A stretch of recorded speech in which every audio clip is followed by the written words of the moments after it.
অনেক দিন অপেক্ষা করিয়েছি আর না, আজ সেই পান্তা ভাতে বিরিয়ানির রেসিপিটা তোমাদের সাথে শেয়ার করতে চলেছি। আমি একবার শুনেছিলাম হাসির ছলে যে পান্তা ভাতে বিরিয়ানি কি কখনো হয়। তো আমার মনে হয় আমি সেই অসম্ভবকে সম্ভব করেছি। খেতে কিন্তু অপূর্ব হয়েছিল। বিরিয়ানি বানানোর জন্য যে দেরাদুন রাইসই লাগবে এটা কিন্তু একদমই ভুল।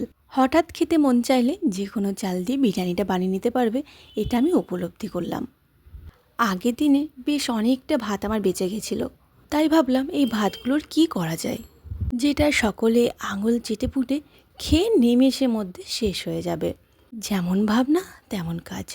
ভাবলাম পান্তা ভাতে বিরিয়ানি তো মজার ছলে শুনেইছি, দেখা যাক আজ ট্রাই করে কেমন লাগে খেতে।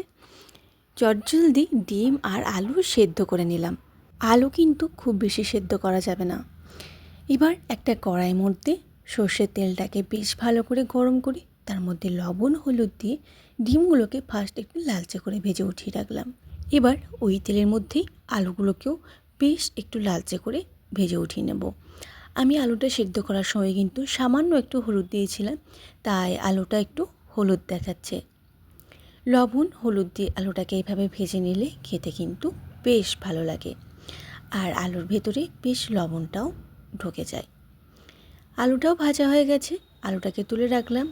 এবার কড়াইয়ের মধ্যে যে সর্ষের তেলটা ছিল তার মধ্যে 1 চামচের মতন ঘি, স্টারনিশ, সাজিরা, সামরিচ, গোটা গরম মশলা ফোড়ন দেওয়ার পর দিয়ে দিয়েছি একটা বড় সাইজের কুচি করে নেওয়া পেঁয়াজ। বাড়িতে যদি গোটা গরম মশলা থেকে থাকে তাহলে অবশ্যই দিও, তা না হলে সামান্য একটু গোটা জিরে দিয়ে দিও। পেঁয়াজটাকে লালচে করে একটু ভেজে নেওয়ার পর দিয়ে দিলাম টমেটো, সাথে একটু লবণও দিয়ে দিয়েছি। টমেটোটাকে নাড়াচাড়া করে এবার গ্যাসের ফ্লেমটাকে মিডিয়াম টু লোতে রেখে চাপা দিয়ে দিলাম, যতক্ষণ পর্যন্ত না টমেটোটা আমাদের গলে যাচ্ছে। দেখো টমেটোটা কিন্তু আমাদের বেশ নরম হয়ে গেছে। এবার বাকি মশলা আমাদেরকে দিয়ে দিতে হবে, যেটা রেগুলার মশলা, হলুদের গুঁড়ো, জিরে গুঁড়ো, ধনে গুঁড়ো, কাশ্মীরি লঙ্কার গুঁড়ো আর কিছুটা গরম মশলার গুঁড়ো আমি দিয়েছি। সাথে 2 টেবিল চামচ মতন আদা, পেঁয়াজ, রসুন, কাঁচা লঙ্কার পেস্ট। আমি যেহেতু শুকনো লঙ্কার গুঁড়ো ব্যবহার করব না, তাই আমি একই সাথে কাঁচা লঙ্কাটাও পেস্ট করে নিয়েছি। আর কি, মশলাটাকে বেশ ভালো করে কষে নিতে হবে আমাদের, যতক্ষণ পর্যন্ত না মশলা থেকে কাঁচা গন্ধ যাচ্ছে।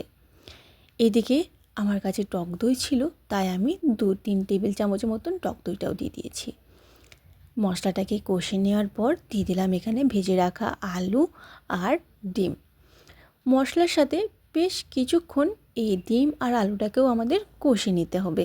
আর তোমরা যারা আমার আজকের এই পান্তা ভাতে বিরিয়ানির রেসিপিটা দেখছো, তারা প্রত্যেকেই কিন্তু একটা কমেন্ট করে জানিয়ে যেও তোমাদের কেমন লাগলো। ডিম আর আলু আমাদের কষানো হয়ে গেছে, এরপর দিয়ে দিচ্ছি পরিমাণ মতন জল। খুব বেশি জল দেব না, যেহেতু আমাদের আলু সেদ্ধ হয়ে আছে, তাই খুব বেশি জলের প্রয়োজন হবে না। আর ভাতটা তো পান্তা ভাত আছে, তাই ভাত থেকে সামান্য একটু জল বেরোতে পারে। জলের পরিমাণটা অল্প রেখে স্বাদ মতন লবণ দিয়ে দিলাম। এইভাবে গ্রেভিটাকে আমাদের বেশ কিছুক্ষণ খোলা আঁচে একটু ফুটিয়ে নিতে হবে, যাতে করে গ্রেভিটা একটু ঘন হয়ে যায়। এরপর উপর থেকে ভাতটা ছড়িয়ে দেব। আমি 2টো লেয়ার করছি না, আমি একটা লেয়ারেই ভাতটা সাজিয়ে দিচ্ছি।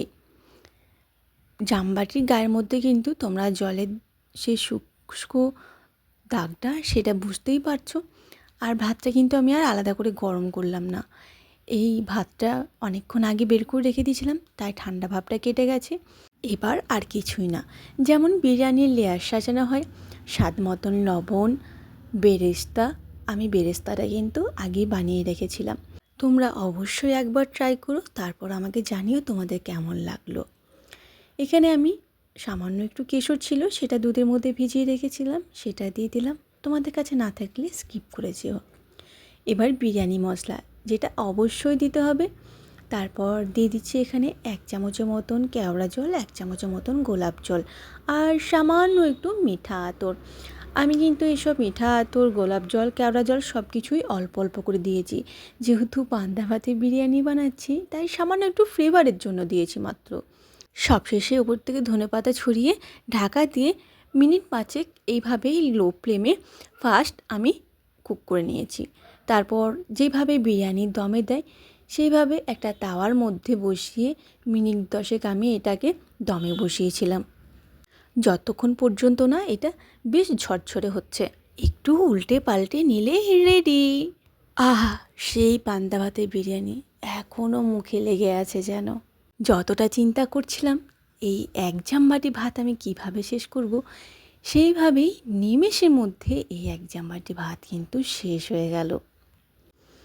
এখনও তো আমার মুখের লেগে আছে এই বিরিয়ানির স্বাদ। দেখো, একটা একটা চাল, গোটা আলু, ডিম কতটা ঝরঝরে হয়েছে। আমি এর সাথে খাওয়ার জন্য রেখেছি কিছুটা পরিমাণ স্যালাড আর রায়তা। রেডি আমার পান্তা